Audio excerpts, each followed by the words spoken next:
Did you know that over 4 million blog posts are published every single day?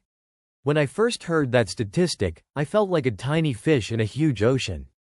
Yet, I soon realized that starting a blog step by step is totally possible, even if you've never touched a website before. Trust me, I've stumbled and faceplanted my way through the process more times than I'd like to admit. But each slip taught me something, and now I'm here to walk you through it. From choosing a cool niche to customizing your blog's look, we'll go through every detail. This stuff matters. Your blog can share your passions, help build an online presence, and maybe even earn you some dough down the line. Stick around, and let's do this together. Why starting a blog matters. When I first got into blogging, I admit I didn't have a clue what I was doing. I remember thinking, who cares what I have to say? But here's the thing. A blog is more than just words on a screen. It's like your personal stage on the internet, a space to share insights and connect with readers who actually dig what you're putting out there. If you've ever had that burning urge to teach someone something, to help them avoid the dumb mistakes you made, or even just to entertain people with your weird hobby, a blog is where it all comes together. You gain an online presence that feels like a cozy living room for your tribe, people who share your interests, values, and sense of humor. Over time, your blog might become a recognized resource, a go-to spot where readers trust your advice, leaving comments like, "Wow, this helped me so much." The flexibility is unreal. You can post once a week or once a day, tweak your site's design until it's perfect, and explore different formats. Long-form guides, quick tips, even podcasts or videos embedded right there. And it's not just about others, either. Trust me, you learn a ton from the process. I've gotten better at writing, organizing my thoughts, and even picking up new tech skills. Who knew I'd ever learn about WordPress plugins or SEO techniques? At times, I messed up my WordPress dashboard so badly that I thought my site vanished.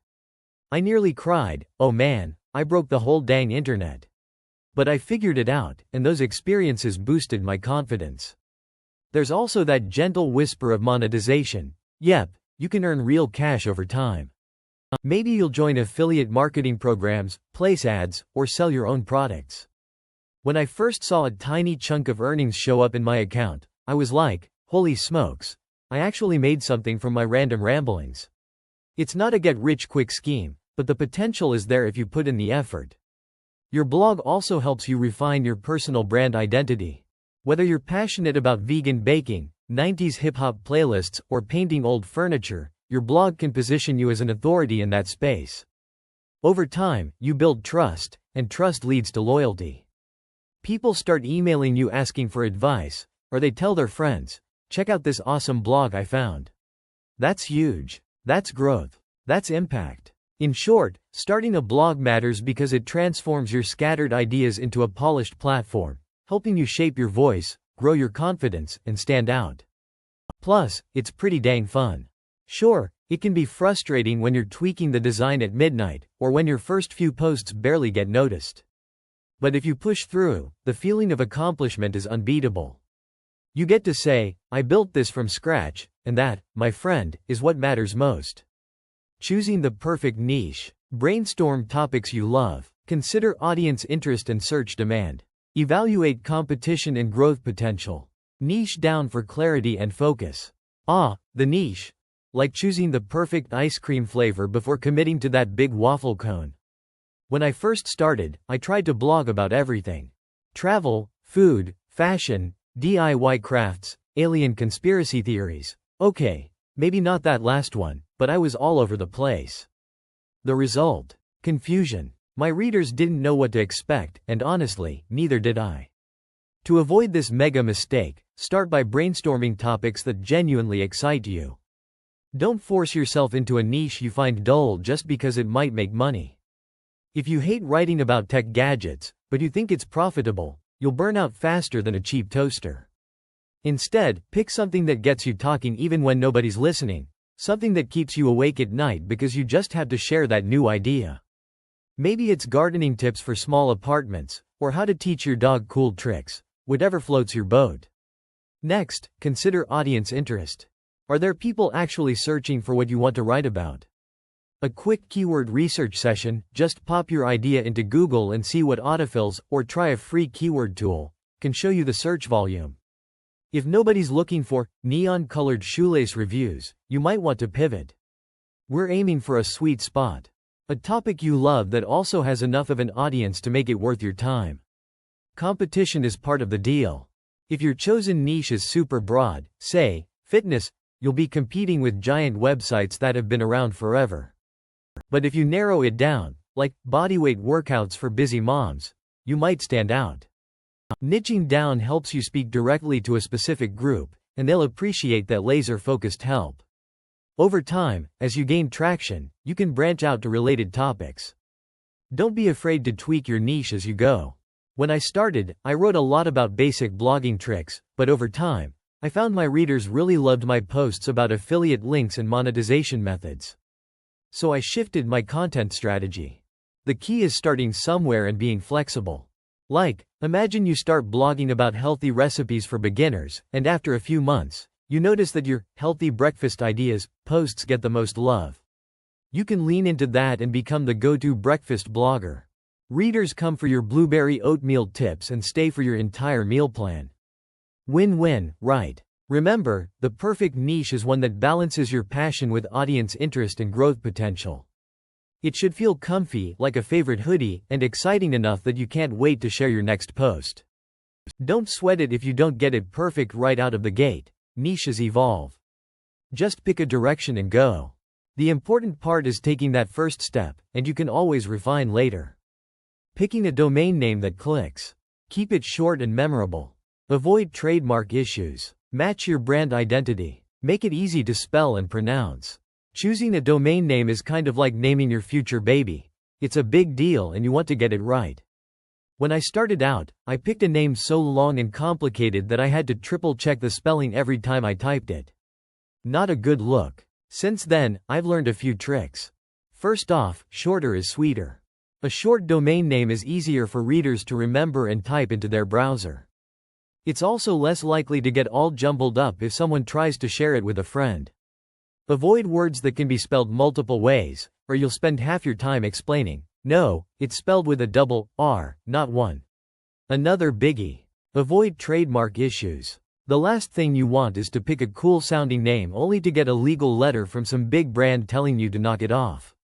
A quick check on a domain registrar or a simple Google search can help you steer clear of that mess.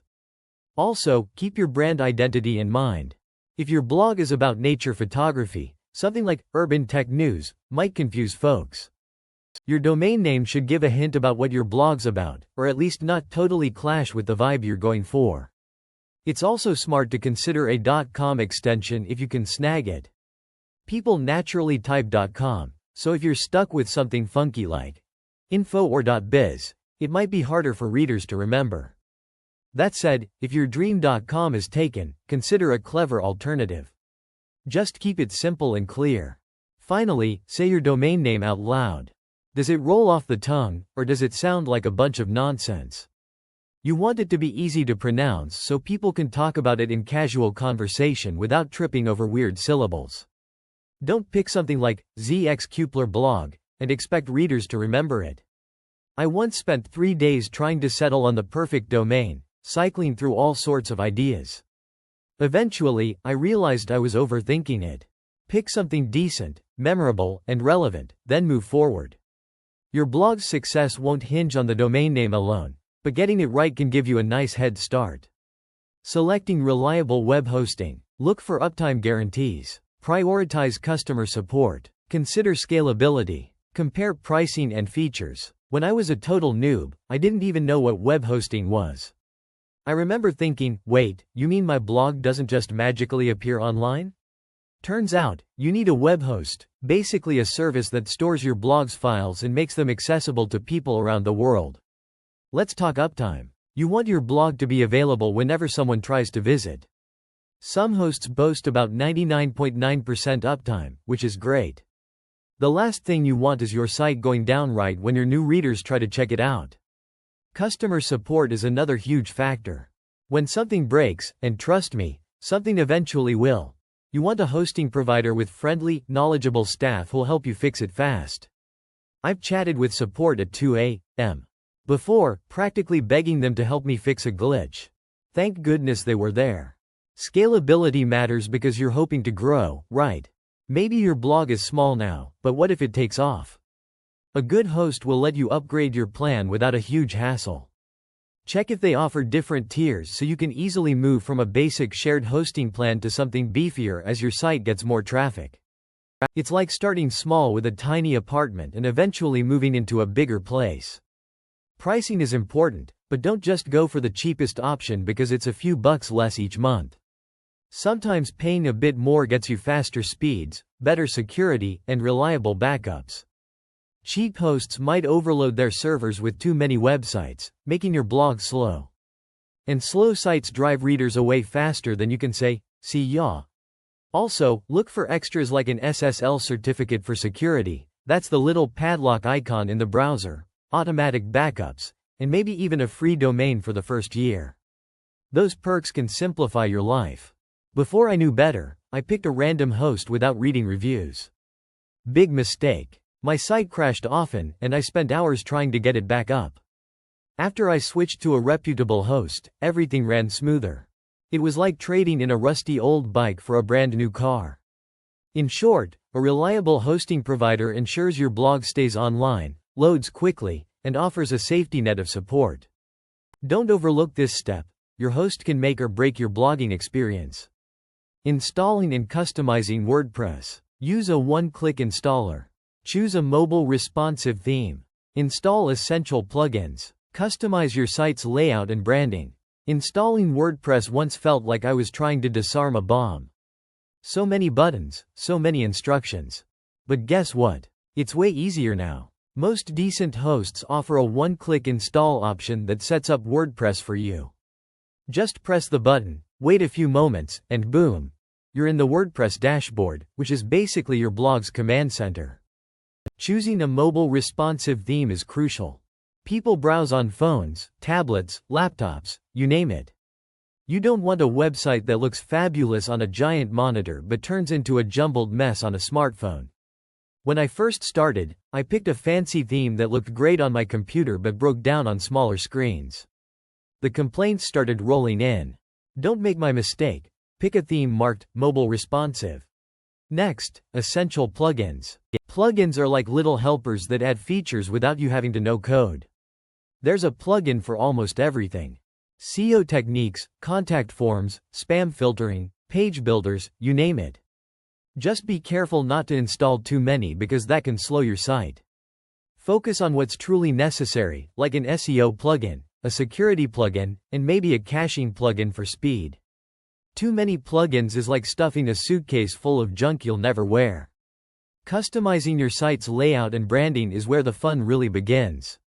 Add your logo, choose colors that reflect your brand identity, and create a menu that helps people navigate easily. When I first fiddled with customization, I got carried away and picked neon green text on a purple background. My eyes still hurt thinking about it. Keep it simple and user-friendly. Your readers will thank you. Don't be afraid to experiment. WordPress lets you preview changes before going live, so play around with different layouts or fonts. Try adding a featured posts section on the homepage, or tweak your sidebar to highlight your best content. The beauty of WordPress is that you don't need to be a coding genius. If you get stuck, there are tons of tutorials, forums, and YouTube videos to help you out. Eventually, you'll look at your blog and think, this feels like me. That's the goal. To create a space that reflects your personality and appeals to your target audience. WordPress gives you the tools, but you're the one who breathes life into the site. Take your time, have fun, and don't sweat the small stuff. You can always change things later. Crafting your first blog post. Start with a clear outline. Write a compelling headline. Incorporate relevant keywords naturally. Add images or media to engage readers. Writing that first blog post can feel like stepping onto a stage with a spotlight pointed right at your face. Your hands might shake, and you might question everything. What if nobody likes it? What if it's too basic or too weird? Relax. Everyone's first post is a learning experience. When I wrote mine, I rambled for hours and ended up with a mess. But I learned how to improve next time. Start with a simple outline. Jot down the main points you want to cover. This keeps you from meandering off topic too much.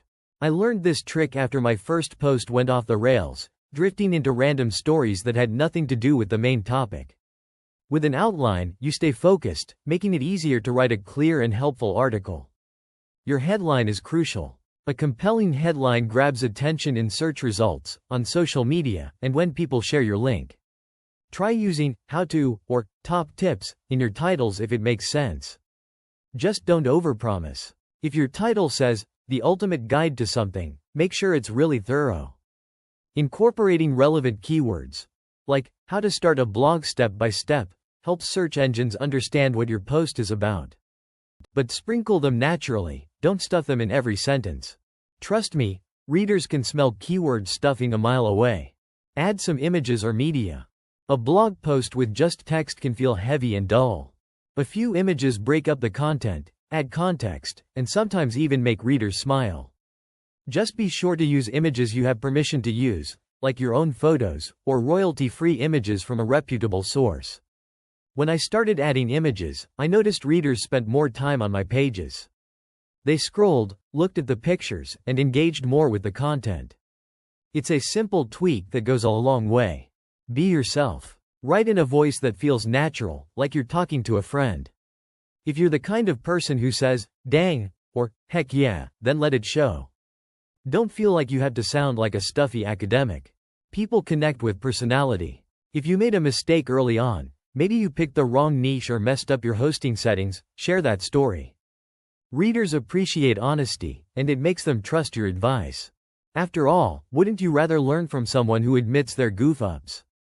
Hitting publish on your first post might feel scary, but it's a big step forward. You're officially a blogger now. Sure, it might not get tons of readers right away, but that's okay. The key is to learn from this experience and keep going. With each new post, you'll get better, more comfortable, and more confident. Before you know it, you'll look back at your first post and see how far you've come. Optimizing your blog for search engines. Use on-page SEO techniques. Add meta tags and descriptions. Improve site speed and mobile friendliness. Utilize internal linking and structured data. You might think SEO is some secret code only tech wizards understand. Nah, it's not that scary. SEO, search engine optimization, is just about making your blog easy for search engines like Google to understand and recommend to readers. Early on, I ignored SEO, figuring my brilliant prose would be enough. Big mistake. My site sat in the search result basement, lonely and unread. Once I dipped my toes into SEO techniques, my traffic soared. On-page SEO starts with your content. Use your target keyword in the title, introduction, and a few times throughout the text. Keep it natural. No one wants to read a post that sounds like a broken robot repeating, "Start a blog," 5,000 times. Add a meta description to let search engines and readers know what your post's about. Think of the meta description like a mini advertisement. 155-ish characters that entice people to click. Site speed matters. A slow blog feels like trying to run in sand, frustrating and exhausting. Compress your images, use a caching plugin, and pick a decent host. Mobile friendliness is another must. If someone lands on your site using their phone and it looks bonkers, they'll bounce in a heartbeat. Google notices this and might lower your ranking. Don't give Google any reason to push you down. Internal linking is your secret weapon. Link your new posts to older related posts. This helps readers find more content and stay longer on your site. Plus, search engines love it when everything's connected like a well-organized map. Structured data, like schema markup, can also help search engines understand your content's context, making it more likely you'll snag those fancy rich snippets in search results. I remember the first time I got a featured snippet, I actually jumped up from my chair and yelled, "I made it." Maybe a bit dramatic, but I was stoked. Also, pay attention to user experience. If people land on your site and immediately bounce, that sends a signal to Google that maybe your content isn't what they wanted. Keep paragraphs short, break up text with headings, and add images or bullet points to maintain interest. I've tried walls of text before, and trust me, it's painful on the eyes. Make it easy, breezy, and enjoyable to read. Over time, as you apply these SEO strategies, you'll see more visitors trickling in from search engines. It won't be overnight, but it'll happen. Just keep optimizing, experimenting, and learning. SEO isn't a one-and-done task. It's something you refine over time. And each improvement brings you one step closer to those sweet top-ranking positions. Promoting your blog and growing an audience. Share posts on social media. Build an email newsletter. Comment on other blogs. Engage with your audience regularly. Now that your blog is up and running, let's get some eyeballs on it. Just because you hit publish doesn't mean people know your masterpiece exists. When I started, I assumed readers would magically appear. Boy, was I wrong. You have to put yourself out there, like inviting people to a party you've lovingly prepared. Social media is your friend. Whether you like Facebook, Twitter, or X, Instagram, TikTok, or Pinterest, share your new posts. But don't just spam links, engage with folks. Like and comment on related posts, join groups, and really become part of the conversation. People might stumble onto your profile, see your blog link, and think, hey, I want to check this out. That's how you start building a loyal following. An email newsletter is pure gold. Collect emails from readers who want updates whenever you publish something new. An email landing in someone's inbox is more direct than hoping they'll see your social post. I remember the day I sent my first newsletter and actually got replies. Real humans writing back, telling me they loved the post or asking questions. It felt incredible and proved that an email list builds community. Commenting on other blogs is another trick. Not just a great post, comment, but something meaningful that adds value. You might get noticed by that blog's readers, who then hop over to your site. Just don't be spammy or desperate. Contribute to the discussion, and people will appreciate your input. Engaging with your audience is key. Reply to comments on your blog posts. Ask your readers questions at the end of an article. Have you tried this tip? Let me know in the comments. When readers see you care about what they think, they're more likely to stick around. I once spent an entire evening replying to comments on a post, and while my hands got a little cramped, I made genuine connections that kept readers coming back. As your audience grows, consider guest posting on other blogs or inviting guest writers to share their expertise on yours. Collaborations can open your blog to entirely new audiences. If a bigger, well-established blog lets you contribute, that's free advertising for you. Just make sure your guest post is top-notch. You don't want to squander that opportunity with sloppy writing. Promoting your blog is an ongoing process. Over time, you'll figure out which channels work best. Maybe your readers are big on Pinterest. Maybe they love your weekly newsletter. Focus on what works and keep experimenting. Growing an audience takes time, patience, and a willingness to put yourself out there. But when you start seeing familiar faces in the comments section, it's all worth it. Conclusion: starting a blog step by step might feel like a wild ride, but it's totally doable. You've got this. We covered everything. Why blogging matters, how to pick a niche that gets your motor running, choosing a catchy domain, locking down solid hosting, installing WordPress, crafting that first post, optimizing your content for search engines, and finally promoting your work so people actually read it. Remember, no one gets it perfect the first time. I sure didn't. But each misstep taught me something valuable, and it'll do the same for you.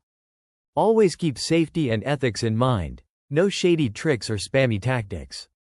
Instead, focus on delivering real value. Now go out there, hit publish, and let your voice be heard. And hey, if you have your own tips or funny blogging stories, share them in the comments. We're all learning here, so let's grow together.